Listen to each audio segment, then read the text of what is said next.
اعوذ باللہ من الشیطان الرجیم بسم اللہ الرحمن الرحیم۔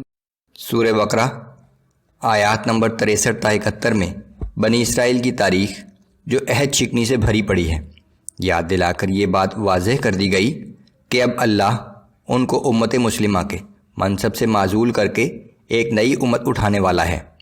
اللہ کی ہدایت پر موسیٰ علیہ السلام کا ایک گائے ذبح کرنے کا حکم اور لوگوں کا مختلف بہانے تراشنا۔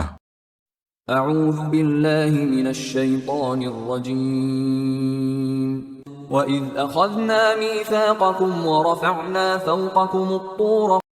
اور یاد کرو جب ہم نے کوہ طور کو تمہارے اوپر معلق کر دیا اور تم سے پختہ عہد لیا۔ خُذُوا مَا آتَيْنَاكُمْ بِقُوَّةٍ وَاذْكُرُوا مَا فِيهِ لَعَلَّكُمْ تَتَّقُونَ۔ کہ جو کچھ ہم نے تمہیں دیا ہے اس پر سختی سے کاربند رہو، اور جو احکام اس کتاب یعنی تورات میں دیے گئے ہیں اسے یاد رکھو تاکہ تم پرہیزگار بن جاؤ۔ ثم تولیتم من بعد ذلك فلولا فضل اللہ علیکم ورحمتہ لکنتم من الخاسرین۔ پھر اس قول و قرار کے بعد بھی تم اپنے عہد سے پھر گئے، پس اگر تم پر اللہ کا فضل اور اس کی مہربانی نہ ہوتی تو تم ضرور تباہ ہو جاتے۔ وَلَقَدْ عَلِمْتُمُ الَّذِينَ اعْتَدَوْا مِنْكُمْ فِي السَّبْتِ فَقُلْنَا لَهُمْ كُونُوا قِرَدَةً خَاسِئِينَ۔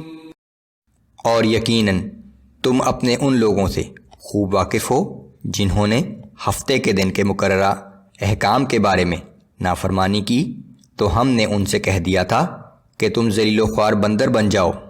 بس اس کی شان تو یہ ہے کہ جب وہ کسی چیز کا ارادہ کرتا ہے تو صرف کہہ دیتا ہے کہ ہو جا، اور وہ فوراً ہو جاتی ہے۔ فَجَعَلْنَاهَا نَكَالًا لِمَا بَيْنَ يَدَيْهَا وَمَا خَلْفَهَا وَمَوْعِظَةً لِلْمُتَّقِينَ۔ بس ہم نے اس مسخ کے واقعے کو ان لوگوں کے لیے جو وہاں موجود تھے اور اس کے بعد آنے والے لوگوں کے لیے باعث عبرت اور اللہ سے ڈرنے والوں کے لیے نصیحت کا ذریعہ بنا دیا۔ وَإِذْ قَالَ مُوسَى لِقَوْمِهِ إِنَّ اللَّهَ يَأْمُرُكُمْ أَن تَذْبَحُوا بَقَرَةً قَالُوا أَتَتَّخِذُنَا هُزُوًا۔ اور وہ واقعہ یاد کرو جب موسیٰ علیہ السلام نے اپنی قوم سے کہا کہ بے شک اللہ تمہیں ایک گائے ذبح کرنے کا حکم دیتا ہے، تو وہ کہنے لگے کہ کیا آپ ہم سے مذاق کرتے ہیں؟ قال اعوذ باللہ ان اکون من الجاہلین۔ موسیٰ علیہ السلام نے فرمایا کہ میں اللہ کی پناہ مانگتا ہوں کہ میں نادانوں جیسی باتیں کروں۔ قالوا ادع لنا ربك يبين لنا ما هي۔ انہوں نے کہا کہ آپ ہمارے لیے اپنے رب سے درخواست کریں کہ وہ ہمیں واضح طور پر بتا دے کہ وہ گائے کیسی ہو۔ قال انه يقول انها بقرة لا فارض ولا بكر عوان بين ذلك فافعلوا ما تؤمرون۔ موسیٰ علیہ السلام نے کہا کہ اللہ فرماتا ہے کہ وہ گائے ایسی ہونی چاہیے کہ نہ تو بالکل بوڑھی ہو اور نہ ہی بہت کم عمر بلکہ درمیانی عمر کی ہو، پس اب جس بات کا تمہیں حکم دیا گیا ہے اس کی تعمیل کر ڈالو۔ قالوا ادع لنا ربك يبين لنا ما لونها قال إنه يقول إنها بقرة صفراء فاقع لونها تسر الناظرين۔ وہ بولے کہ اپنے رب سے ہمارے حق میں دعا کریں، وہ ہمارے لیے بالکل واضح کر دے کہ اس کا رنگ کیسا ہو۔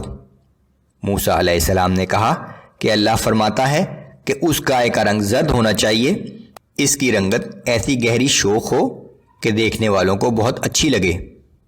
قالوا ادع لنا ربك يبين لنا ما هي إن البقرة شابه علينا وإنا إن شاء الله لمهتدون۔ انہوں نے کہا کہ بے شک ہم گائے کے بارے میں کچھ شبہ میں پڑ گئے ہیں۔ آپ ہمارے لیے اپنے رب سے دعا کیجئے کہ وہ ہمیں واضح الفاظ میں بتا دے کہ وہ گائے کیسی ہو، اور یقیناً اگر اللہ نے چاہا تو اس دفعہ ہم ضرور اس گائے کا پتہ چلا لیں گے۔ قال إنه يقول إنها بقرة لا ذلول تثير الأرض ولا تسقي الحرث مسلمة لا شية فيها۔ موسیٰ علیہ السلام نے کہا کہ اللہ تعالیٰ فرماتا ہے کہ وہ گائے ایسی ہونی چاہیے جس سے نہ زمین میں ہل چلانے کی محنت لی جاتی ہو اور نہ کھیتی کو پانی دینے کے لیے استعمال کی جاتی ہو، بالکل تندرست ہو اور اس میں کوئی داغ دھبا نہ ہو۔ قالوا الآن جئت بالحق فذبحوها وما كادوا يفعلون۔